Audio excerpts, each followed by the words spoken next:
Well, it looks like 2026 is going to be a strong start to Splatoon 3, as some recent Area Cup results have had the redemption of not just one bow, but two. So today, I want to get to the very unique comp that allowed these weapons to finally get some big tournament wins. And let's see just how good they really are now. If you enjoy this type of content, be sure to subscribe, and let's get started. So both bows actually won with the exact same combination of weapons, and the composition they have is really unique, being also the first time a different weapon managed to win a tournament. But before we get into that, we have to talk about the one boring weapon really fast. This comp has an S-Blast. Yeah, I know, not exactly groundbreaking stuff. S-Blast is probably the strongest midline fighting weapon in the game, the best AoE weapon in the game. It's got a burst bomb, it's got a booyah bomb. It doesn't really have any major weaknesses when it comes to fighting, and it helps to round out the comp because this will be the only traditional fighting weapon in the entire thing. So it has to be good at doing its job. The duo being paired with that though is Red Dapple and Vacuum 96. Now, Red Dapple isn't entirely new. We see it a lot in Rainmaker or some short-range maps, but it's not something we typically see everywhere. Dapple does have a lot of stuff going for it. It's a very mobile weapon that paints pretty well in close range. It's able to fight fairly effectively due to its dodge roll mobility, and it has a 170p Tacticooler, allowing you to get the special frequently enough to where you're able to go in and fight when you need to. On top of that, it's by far the best weapon with beacons. A lot of small, different reasons you would pick this weapon. However, V-Dapple was cursed with one horrible weakness. Absolutely nothing in the main, sub, or special part of the toolkit allows you to deal with the fact that you have no range. None of it is helping you whatsoever. So whatever this weapon is built around has to either cover for it or has to be picked on maps that favor short-range weapons heavily, like Urchin or Flounder for instance, which is usually what we've seen so far. So it shouldn't come as a surprise that in this weapon composition, everything else is at least mid-range or higher to help cover for that weakness. And that leads directly into VAC 96. Now, obviously, VAC 96 has benefited a lot from the most recent patch buffing Vacuum. In fact, it might be the VAC weapon that's benefited the most from it, because the main thing VAC 96 has going for it is that it gets a lot of the special. It's 190p with a sprinkler as a sub and a fairly solid painting main weapon that also turfs very far away. This gives it a lot of vacuums, and what that means in a competitive setting is it's more likely that it's going to be able to get its special on holds to give potential for snowballing. Vacuum is also pretty tricky to deal with. Filling the special can be very difficult, and only a few specials in the game deal with it effectively.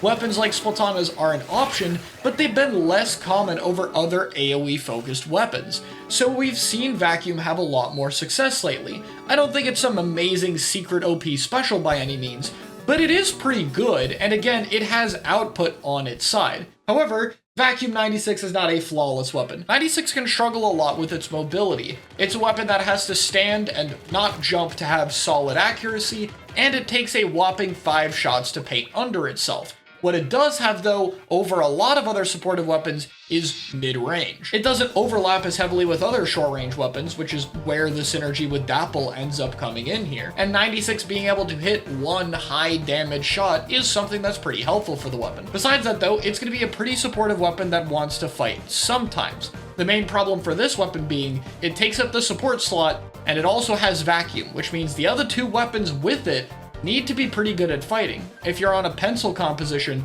this means that it's going to be the support weapon of the group, which is a little bit awkward considering its lack of traditional support tools that options like Mini or Dooley might provide. And if you're on a non-pencil comp, which might allow an anchor to work with it a little bit better, you also basically need to have a V-Dapple. But that's also where the synergy between these two weapons comes in.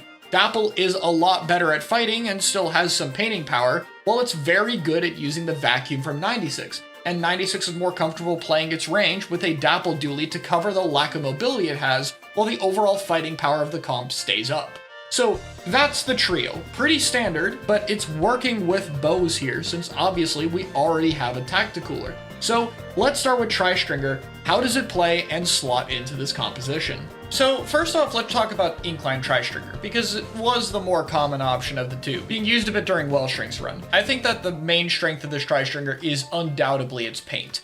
This weapon honestly outpaints Pencil pretty handily, and it has Super Chump, which really only has its paint output as its big claim to fame.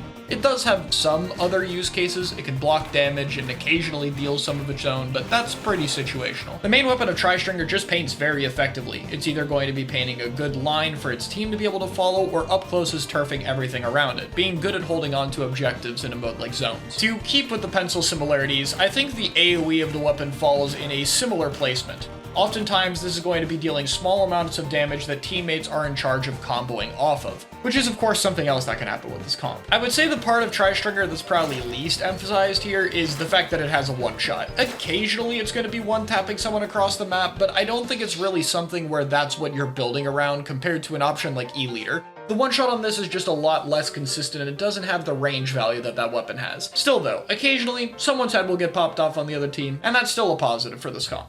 Finally, I would say that the weapon's pretty good in terms of its mobility. While Tri-Stringer does tend to hang back quite a bit, it has a fairly quick strafe speed and ability to use partial charges to still get good value when it comes to paint or AoE. So the weapon can definitely move around the map a little bit more than something like Pencil can, which is pretty cool. While for the most part, I think this weapon is pretty passive and paint heavy, the unique source of chip damage and occasional one-shot threat does work fairly well with this comp, and it doesn't really need a cooler given it's already built around a red Dapple. So I think it honestly fits quite well here. The special is probably the weakest part of this whole thing. Chump just really doesn't contribute too much, but it overall synergizes very well. Next up, we have Wellstring. Wellstring is a little bit different in this case. You don't have the insane paint or range that you normally have, and you're practically never going to be one-shotting people, but the AoE of the weapon is a lot more reliable, and it has a very recently buffed hammer. Honestly, I think Wellstring was playing a lot more aggressively, especially positioned under ledges where it was going for damage alongside teammates. This can be good when it's dealing with a lot of range, such as fighting Leader and Rapid during the grand finals of this tournament, allowing it to position spots that would be less susceptible to dealing with these long-range weapons. Hammer, of course, is the other big positive of this weapon. Where Super Chump was a negative, this one is definitely more of a positive. If there's nothing around you, Thrown Hammer is very consistent, but the rush mode can also allow you to fend off people running you down, a problem this weapon genuinely has, and gives it a way to move forward more quickly and effectively. This weapon also, in my opinion, has a bit of an easier job getting value out of Ink Vac in particular. I wouldn't say that either weapon's use case is particularly complicated. For the most part, we're covering AoE, paint, and some distance pressure that normal backlines do, just in a form that doesn't have to cover the cooler option and can instead spec into a little bit more different strengths. I will say in particular though, it does seem very useful to have another source of AoE in your comp when paired with something like an S-Blast or Slosher. This was even something we saw in a previous area cup where Tri-Slosher and normal Slosher were paired together to get E-Liter one of its most dominant area cup wins. It's also worth noting that VAC 96 got its first few results in these tournaments as well, which is pretty cool. And even Red Dapple hasn't been used this consistently in a comp. I know I've spent a lot of time on the comp building in this video, but it's honestly what I find the most interesting. It's a really unique way to still make sure all the main boxes that we've been used to with this metagame are checked. Things like a frequent amount of AoE, good fighting power, and a cooler, but done in a very different and unique way. We're starting to see more and more off-meta comps doing well in this tournament series, and it goes to show that while the best weapons in the game may be well known, there might be more unique ways to deal with them than players had originally considered.